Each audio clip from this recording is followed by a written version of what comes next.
Well, hello, and welcome to day 3 of the 12 Days of Yule of my Yulemas series that I am doing this December. Today, I am just going to go over how my family in particular celebrates this holiday and season and just what we do. And you may have noticed, but yes, I am wearing a cape because why not? I am also going to be working on a garland of cranberries while we discuss this so that you're not just staring at my face and me looking at notes and talking. So this is something I've never done before, but I always love how it looks. And I was in the grocery store and I saw the bag of cranberries and I was like, you know what, just grab them. Even if you, that was easy.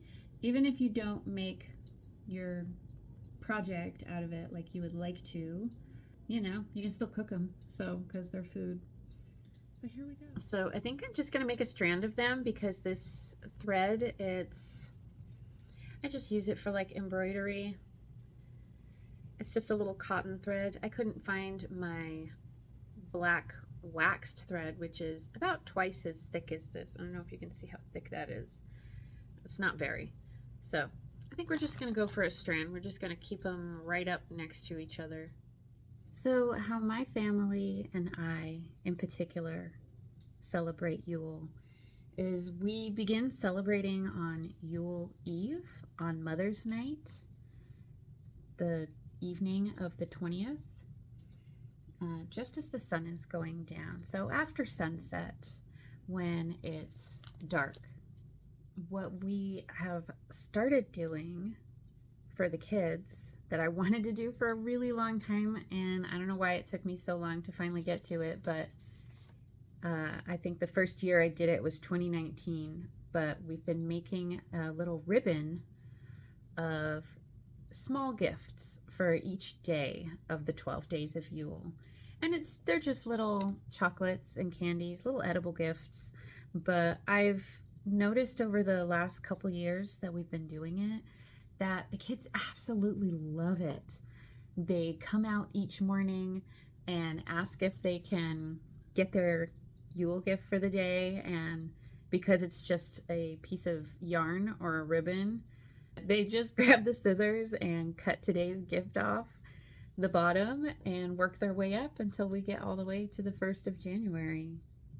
The gifts are always something small, usually edible.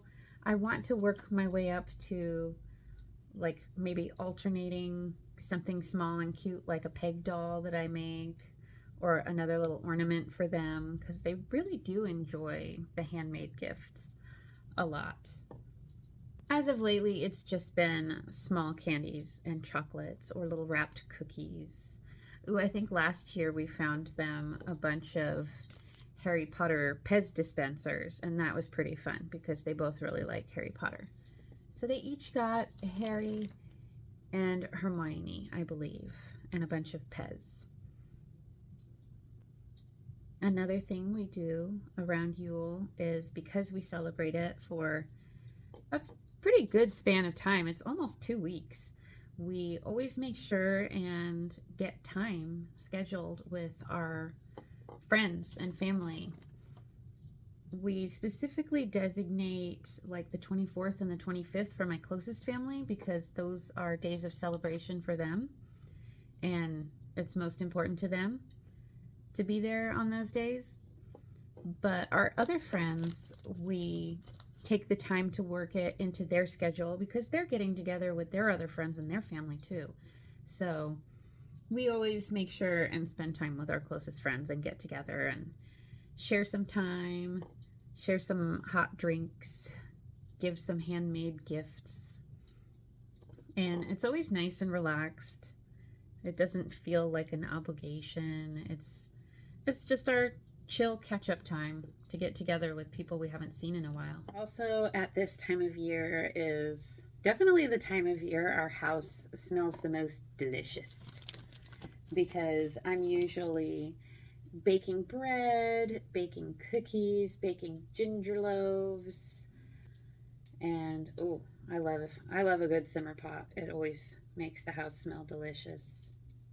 One of the plus sides to spending time with everyone separately when it fits into their own particular time frame throughout these 12 days is that my baking gets spaced out and I get to make items for people closer to when I'm actually going to see them instead of doing a ton of baking all in one day and freaking out that I'm not going to get these things to these people soon enough so that they can actually enjoy it before it goes bad.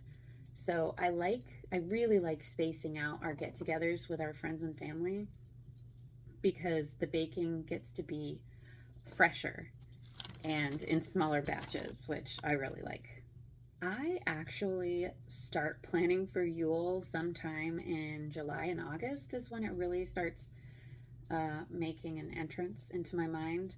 I don't know why, but every year for quite some time, because I've been noticing it for a long time now, every time in July, I start getting Christmas songs stuck in my head.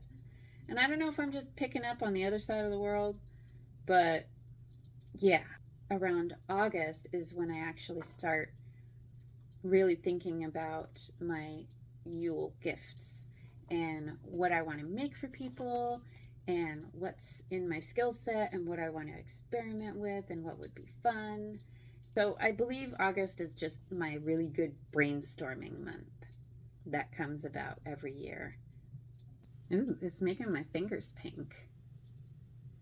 Other staples of our Yule traditions are we almost always have apple cider in the house for like a good solid month. So, like mid December through mid January, probably. For actual day of Yule, the 21st, I don't think we do a huge celebratory dinner. I think we keep our celebratory dinner more focused around the 25th, which we celebrate Sol Invictus, the returning of the sun. Our menu tends to change from year to year. It's not particularly focused around like one particular item. Like we don't always get a spiral ham or a giant turkey or whatever. Honestly, I think one of our staples is gumbo because my husband, who grew up in Louisiana, loves when gumbo weather comes around. And I believe the last couple of years he's just been making Christmas gumbo, which I think is awesome. Makes the house smell great. He loves it. The kids are on and off of whether they like gumbo or they don't. They flip-flop quite often. So we just keep having them try it. Sometimes they're into it, sometimes they're not. That's fine.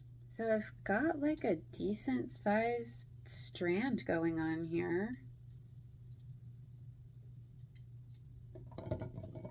That was pretty fun and really simple.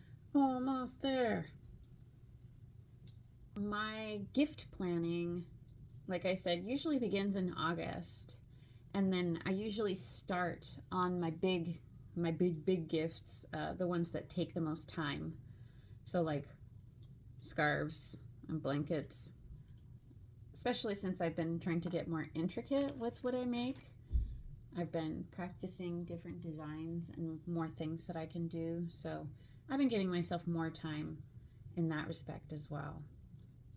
And we always listen to the Mariah Carey Christmas CD compilation.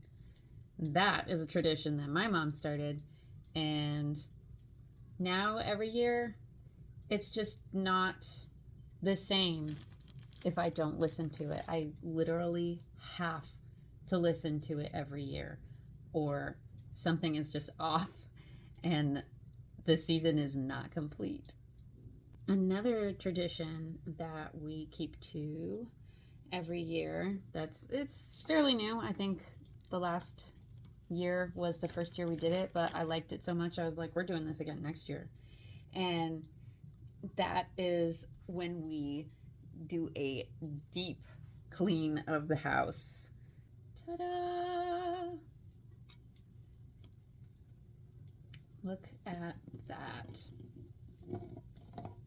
Yes. This makes me happy. All right, let's make another one.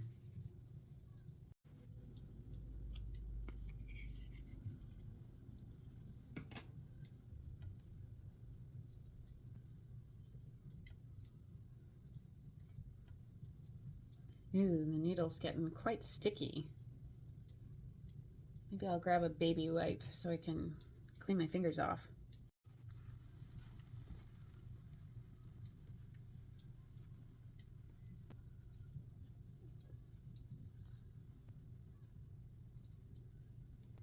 And we definitely watch our favorite Christmas films around this time. One of our favorite Christmas films is A Nightmare Before Christmas. We tried watching it around Halloween because we watch it at Halloween and Christmas time.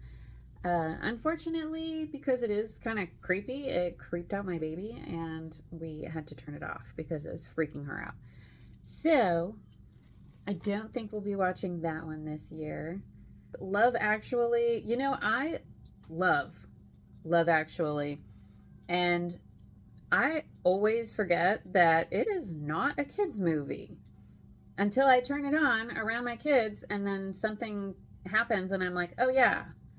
Two of my ultimate favorites are Elf with Will Ferrell and The Ref. I love The Ref.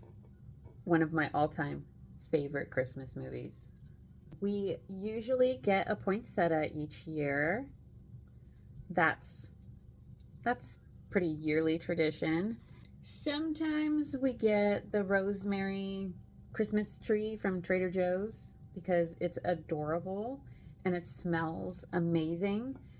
We always have breakfast with my family, my sisters and their husbands, on Christmas morning or Christmas Eve, just depending on one of those 2 days. I specifically make sure that those 2 days are set aside for my close family because those days are important to them. But we always get together and have breakfast. We personally celebrate Sol Invictus, the returning of the sun. It's actually been quite fun to just kind of embrace that and look into it each year a little bit more and retain a little bit more of what I've read, find new information, take the things that I like.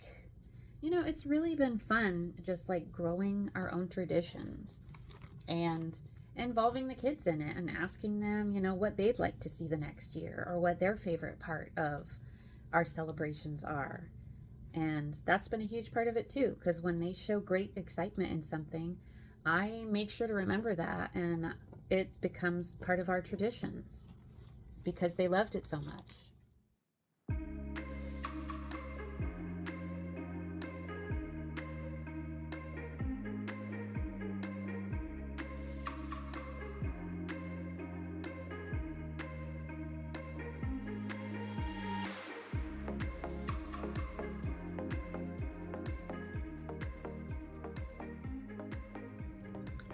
Well, that is it for day 3 of my Yulemas vlog.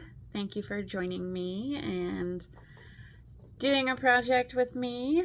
I'm not sure where I'm going to put these, but yeah, this was a nice little project. It whipped up really fast.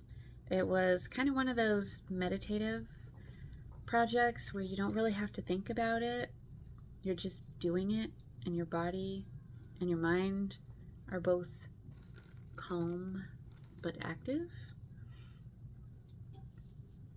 So thank you for joining me for day 3 of the 12 Days of Yule. Tomorrow I'm going to be discussing how our celebrations have changed over time and like how we slowly started implementing these new traditions and shifting away from Christmas and towards Yule.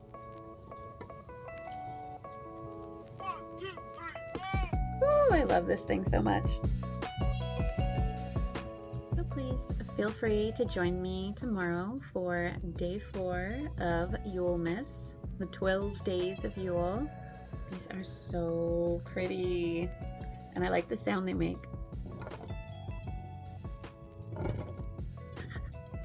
And especially remember to take care of your mind at this time of year. Speak kindly to yourself. So remember to slow down, speak kindly to yourself, and have some damn fun, because you came here for a good time. You know, this does kind of look really nice.